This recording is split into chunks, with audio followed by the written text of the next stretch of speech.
Good afternoon, good evening, good morning. It depends wherever you are watching from.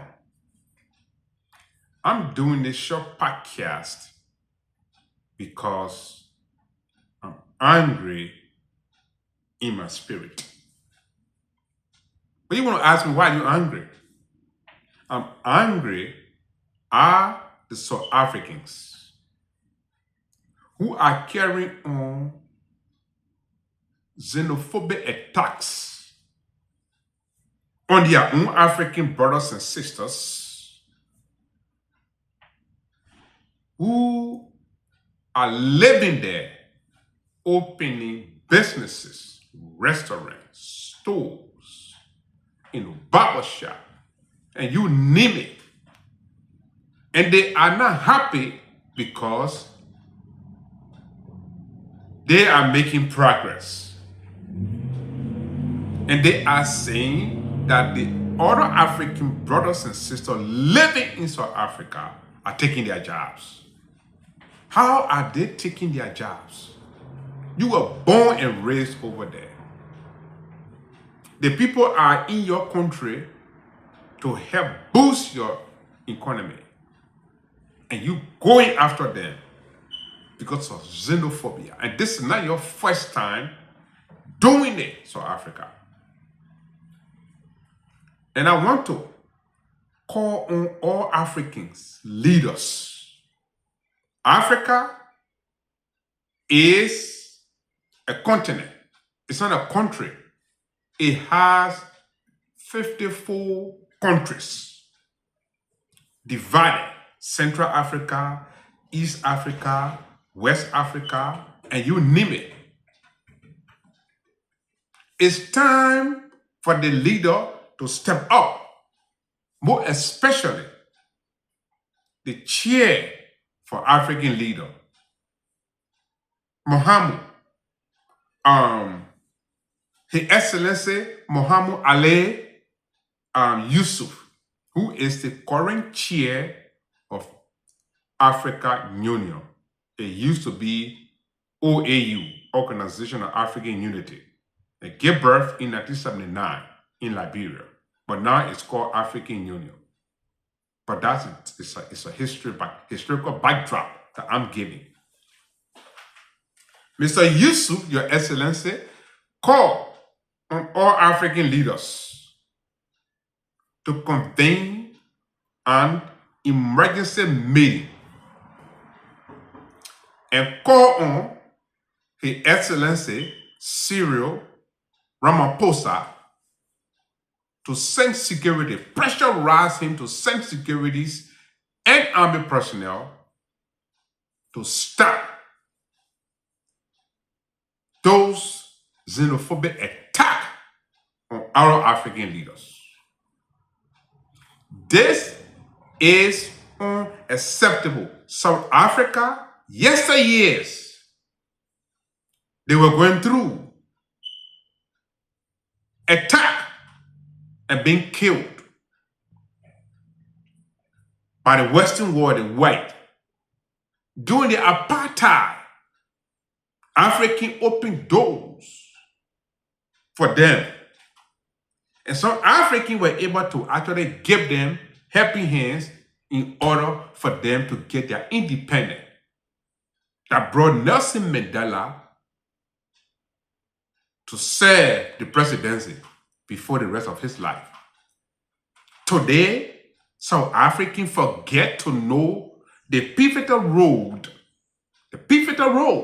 that we play.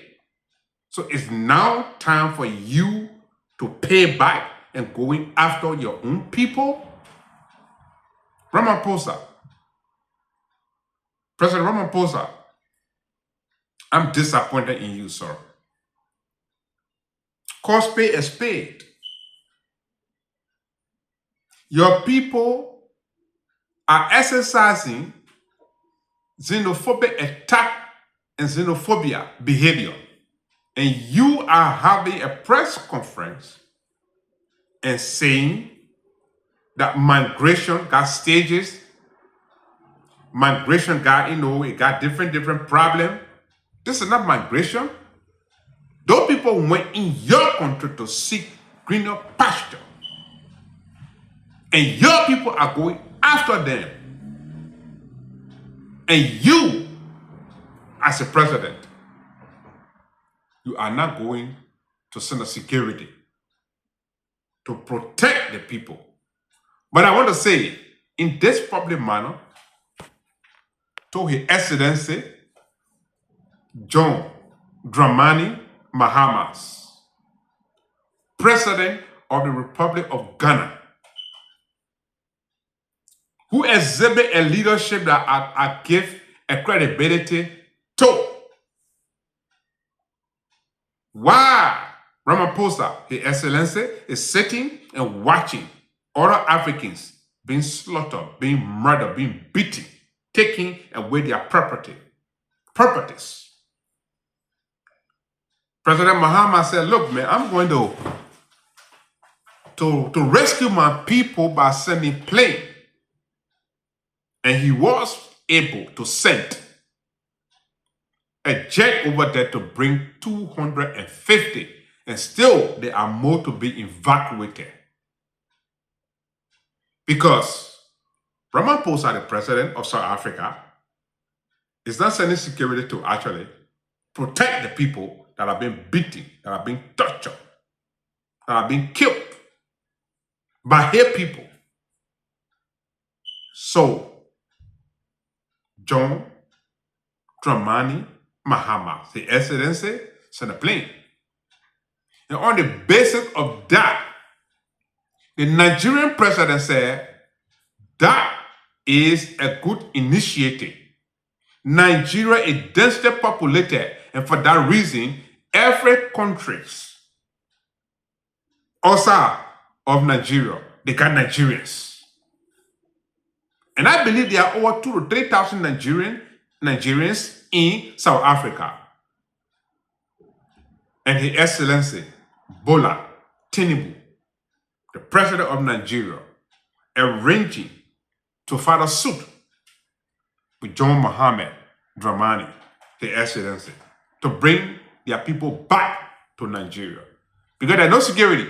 They gave the Africans that are living in South Africa, the South African citizens who are haters because of xenophobia attack, they gave them a deadline. That when that deadline expires, they are going to go after them to kill them. And they already started. So, I believe 54 countries in Africa, and I believe there are so many Africans who are still trapped, being tortured, being beaten,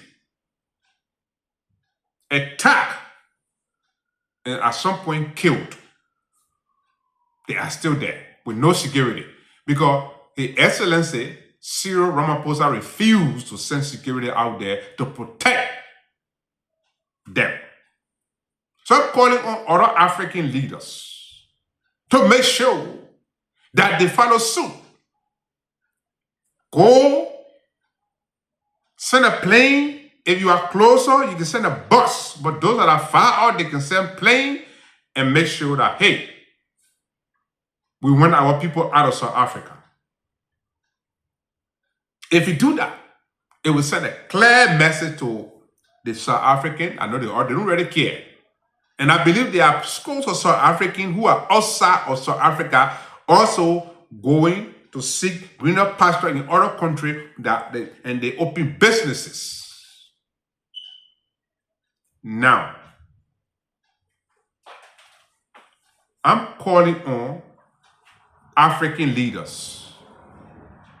After you evacuate your citizens, because the South African leaders, the security are not going to protect them because the people of South Africa, they have that xenophobic behavior and the xenophobia that is going on. They don't care if the people over their property being taken away from them, being tortured and killed. They don't care. And they are out of control because Cyril Ramaphosa, who is the president, refused to protect the people that are being attacked and killed. So after you filed a suit with the Nigerian president and the president of Ghana, the both of them, Bola Tinubu, His Excellency, John Dramani Mahamas, you guys, when you bring your citizen from over there, the next thing you should do is to convene an emergency meeting that every embassy, every South African embassy accredited in any African country, they should expel them and send them back. Then, every citizen of South Africa, if they don't stop the xenophobic attack on their people, their own people, they should send them back and close the border and tell them that what you are doing it is unacceptable. And this is very bad. You need to stop that. So I'm calling on you, Mohammed Ali Yassou of Djibouti. You are the current chairperson of the African Union. I'm calling on every leader of Africa, including my own president, His Excellency Joseph Nyiman Boaka. So if Donald Trump is doing what he's doing, like, hey, we got to send people back because they are here illegally. And we are looking at Donald Trump like, what are you doing this? Now our own African brother who's supposed to be the one to defend and protect their own are doing it. What would the other people say? So all the Africans are fighting among themselves, we are haters, so let's send them out. They will have a reason to do what they're doing. We need to be united. Africa needs to be united. Africa should have one president, one currency, one army, one capital. If any African visiting another African country, there should be no visa. There should be no passport. Even if they get a passport, but it should be a passport that would be a union passport that you can use to go any part of Africa without you getting a visa. Yes, Burkina Faso, Ibrahim Traoré, Mali, Niger, they are taking the bull by the horn to stop the Westerner from exploiting our resources. So it's about time for Africa to be united. And South Africa is doing the opposite. This is unacceptable. Your Excellency, Cyril Ramaphosa, President of the Republic of South Africa, please speak to your security, speak to your army, let them go out there to protect our people while we are working on the evacuation process. Do that. You was elected to be able to protect, defend the Constitution of the Republic of South Africa and the people, including other Africans who are there. You have the power to do that. Don't sit there, do something. Mr. President, I'm just saying, before it is too late. So with that being said, I want to say thank you all for watching. Follow, subscribe, and share, if you will. My name is Jim Ratto Jr., the minister from Atlantic City, New Jersey. Thank you all. I appreciate you.